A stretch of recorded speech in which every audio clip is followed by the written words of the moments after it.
Bonjour, bienvenue à MENA Art Fair. MENA Art Fair est la première foire internationale d'art moderne et contemporain dédiée aux régions du MENA, MENA pour Middle East, North Africa, c'est-à-dire le Moyen-Orient et le nord de l'Afrique. L'exposition est ouverte jusqu'à dimanche prochain. Bien entendu, en fonction du Covid, vous ne pouvez pas rentrer dans la foire si vous n'avez pas réservé avant votre invitation sur notre site internet ou Eventbrite. Bien entendu, l'entrée est gratuite. MENA Art Fair se tient donc chez Cornette de Saint-Cyr, 6 avenue Hoche à Paris dans le 8e. Vous me suivez pour une petite visite ? Allons-y. MENA Art Fair est né de la foire de Beyrouth, Beyrouth Art Fair, qui pour les raisons que nous connaissons, entre les problèmes géopolitiques, entre les problèmes de la double explosion qui a lieu à Beyrouth, Beyrouth Art Fair ne peut plus se tenir pour 2 ou 3 ans. Donc j'ai voulu créer une petite foire qui est un échantillon de Beyrouth Art Fair à Paris. Vous pouvez voir donc à MENA Art Fair 22 galeries venant de 13 pays. Voilà, ici je vous emmène dans le stand de la galerie Tanit. La galerie Tanit est située entre Munich et Beyrouth, qui a voulu choisir une exposition autour du bleu, la couleur de la Méditerranée, où plusieurs grands artistes internationaux sont présentés dans son stand. Nous continuons ici sur une galerie française à Chatou, qui est la galerie Bessières, et qui elle a voulu présenter le travail d'un photographe libanais, Serge Najjar. Pour le travail de Serge Najjar, vous pouvez me poser la question, mais c'est de la peinture? Eh bien non, c'est de la photographie. Si vous regardez bien en détail, vous pourrez vous rendre compte que c'est effectivement de la photographie. L'artiste est beaucoup inspiré de l'avant-garde russe, que nous pouvons retrouver dans ces photographies qui sont des photos. Nous sommes ici dans la galerie 193, qui est une galerie parisienne. 193 parce que dans le monde, nous avons 193 pays.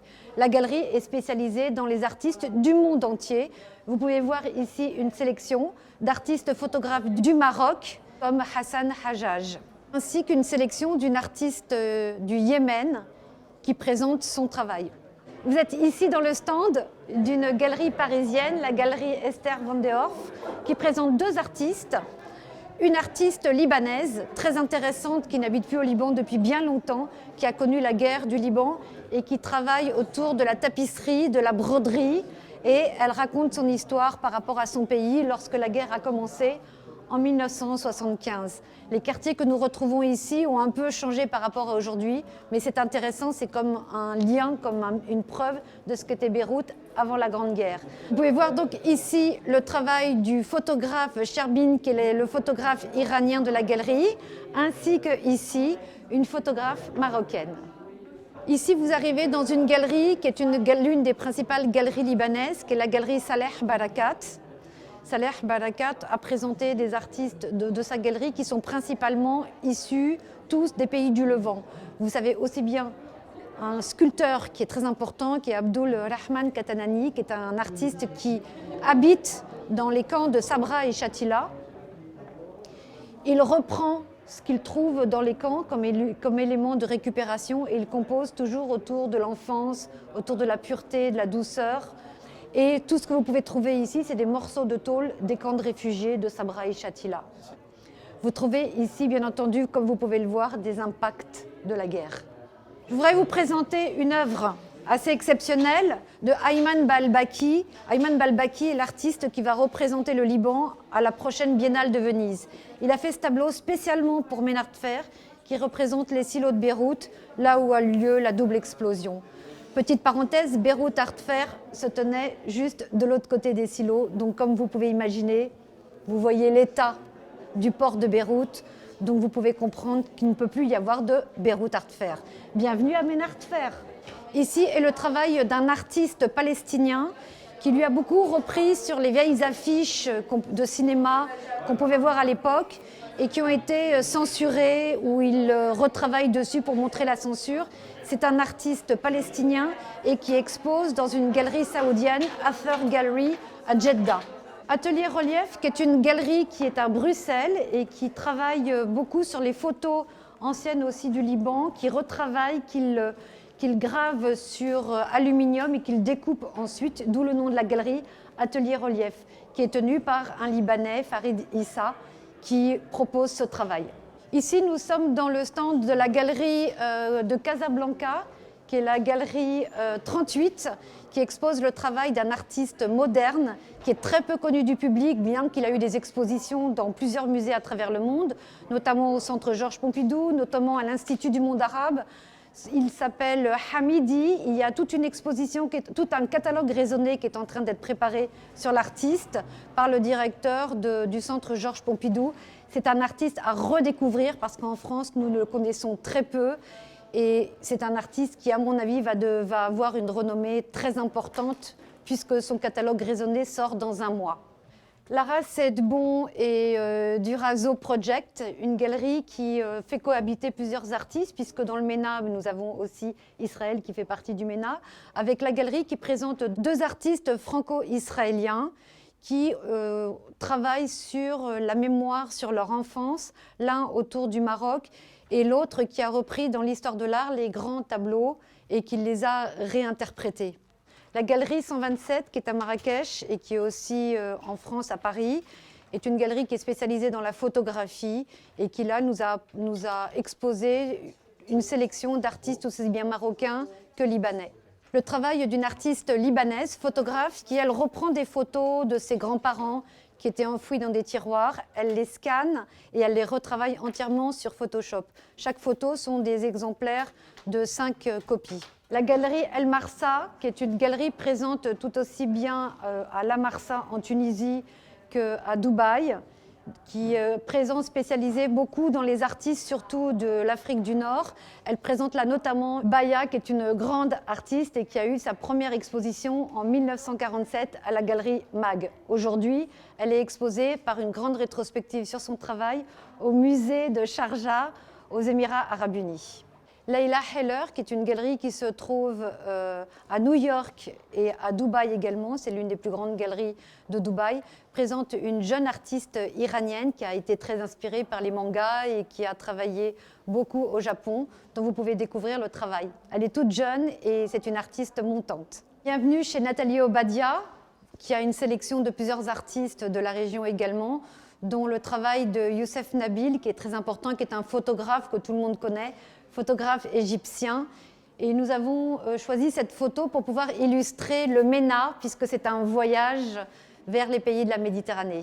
Nathalie Obadia, une galerie, l'une des plus importantes galeries à Paris et à Bruxelles.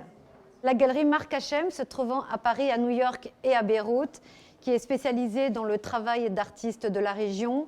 Il faut repérer un artiste absolument incroyable qui a été oublié et qui en ce moment fait la une partout parce qu'on redécouvre son travail. Il est décédé il y a très longtemps, qui est l'artiste Abdallah. L'artiste Abdallah, lui, travaille sur la forme. Il est issu d'une famille très, très simple de paysans. Et son travail, c'est toujours autour de la forme. Et dans la forme, vous pouvez voir la calligraphie, l'écriture. Les œuvres de Abdallah sont exposées au Metropolitan Museum et également à la Tate Gallery. La galerie Aywan El Gassar, qui se trouve au Qatar. Cette galerie fait partie du groupe Katara Art Center. Nous retrouvons ici le travail de plusieurs de ces artistes, beaucoup autour du collage, la calligraphie et également autour d'une jeune femme qui elle a beaucoup voyagé et qui travaille autour de son pays, qui soudain s'est développée, qui soudain a connu des immeubles qui se construisent dans tous les sens et qui se resitue un peu dans son environnement pour essayer de comprendre l'évolution de son pays. La galerie La La Land, qui est une galerie qui est spécialisée dans les artistes principalement de l'Afrique du Nord. Je vous recommande d'aller la voir. Ils viennent d'emménager dans une superbe galerie dans le Marais. Là, vous pouvez voir un de leurs artistes, un artiste qui est tunisien et qui n'arrête pas de monter et dont tous les collectionneurs s'arrachent les œuvres. Donc, si vous le voulez, dépêchez-vous. Là, vous êtes à la Shirin Art Gallery. J'adore ce travail. Tout autour de la calligraphie, le travail de la galerie. Je vous invite à venir la rendre visite. La galerie a voulu faire uniquement autour de la calligraphie. Donc toutes les œuvres, ce sont des histoires, ce sont des œuvres qui racontent des histoires, comme par exemple cette œuvre-là qui est en fait une écriture qui pourrait parfois ressembler à la modernité, mais en fait c'est une artiste contemporaine. Mais vous avez aussi cet artiste-là qui, l'écorce de l'arbre, en fait, ce sont des poèmes. Il faut savoir que beaucoup des artistes sont en train de travailler autour de la poésie, de la littérature, de la philosophie. Vous avez le travail de Haniye Delacroix, qui est une jeune artiste donc iranienne également, qui habite à Paris. Son travail est autour du bleu, le bleu étant sa couleur préférée, mais le bleu est aussi la couleur de l'Iran, avec le noir. Et dans les œuvres que nous pouvons voir, toujours, sans cesse, ce sont les mots amour, tendresse, protège-moi qui sont inscrits. Pourquoi elle a dû, bien entendu, quitter l'Iran? Elle avait à peine 3 ans. Et pour elle, le travailler sur le papier, c'est comme une seconde peau. Et ce sont toujours les mêmes mots qu'elle répète sans cesse à travers les couleurs de son pays, comme pour essayer de penser une peine au fond d'elle. Voici donc les œuvres sur papier de l'artiste franco-iranienne Haniye Delacroix. La galerie Wadi Finan, qui est une galerie qui se trouve à Amman en Jordanie, est spécialisée dans les artistes du Levant. Là, nous pouvons voir le travail d'une de ces artistes, qui est une artiste libanaise, qui a un travail intéressant, qui est une artiste qui a vécu les traumatismes de la guerre et qui aujourd'hui essaye de sortir tout ce qu'elle a au fond d'elle à travers son travail. Très bonne artiste à découvrir et à suivre. Vous êtes dans le stand de la galerie Cherif Tabet. Cherif Tabet est une galerie libanaise donc qui se trouve à Beyrouth. Cherif est spécialisé dans les artistes principalement de la diaspora libanaise.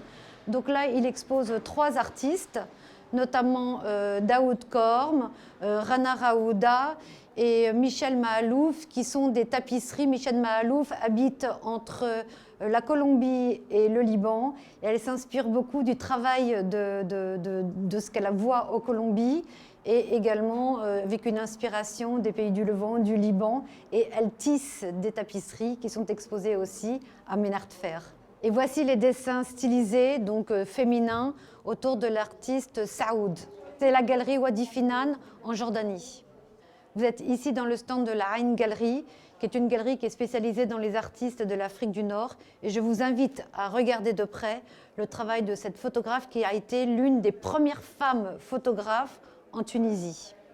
Ici, là, devant vous, vous avez les tapisseries de l'artiste Michel Mahalouf, vous savez, je vous ai dit, qui habite entre le Liban et la Colombie. Nous sommes dans le stand de la galerie Continua, Continua qui présente plusieurs artistes, dont l'artiste Leila Alaoui, vous savez, qui est une artiste qui était photographe et qui a été tuée dans les attentats au Burkina Faso. Vous avez le travail de Ahmad Matar, une magnifique photographie. Ahmad Matar étant un artiste saoudien qui est un grand éclat, qui est un immense coup de foudre dans le ciel, dans le désert. Une œuvre très rare et vraiment exceptionnelle de Etel Adnan, qui est fait sur de l'albâtre. C'est un paravent qui est vraiment exceptionnel, une pièce très très rare, quasiment impossible à trouver aujourd'hui. Et le clou de l'exposition, qui est une installation de l'artiste Ahmad Matar, qui s'appelle Magnétisme. Ça a été extrêmement difficile à monter, puisqu'en fait, le carré que vous avez au centre représente la Kaaba, donc à la Mecque, et autour, c'est de la poudre d'aimant. Et bien entendu, on comprend le message, toute l'attraction que provoque la pierre noire pour le pèlerinage à la Mecque. Et tous les priants, toutes les personnes qui viennent prier autour, tous les fidèles qui sont attirés par cette pierre. Et l'artiste a appelé cette œuvre Magnétisme. Bienvenue donc à Ménard Fer jusqu'à dimanche soir, dimanche 19h. Bien entendu, l'entrée est gratuite, mais pour des mesures de précaution, de Covid, de sécurité sanitaire, etc., il faut s'inscrire sur notre site internet. Vous avez Eventbrite pour pouvoir réserver vos invitations en ligne. C'est gratuit. Venez chez Cornet de Saint-Cyr, 6 avenue Hoche, à Paris, dans le 8e. À très vite.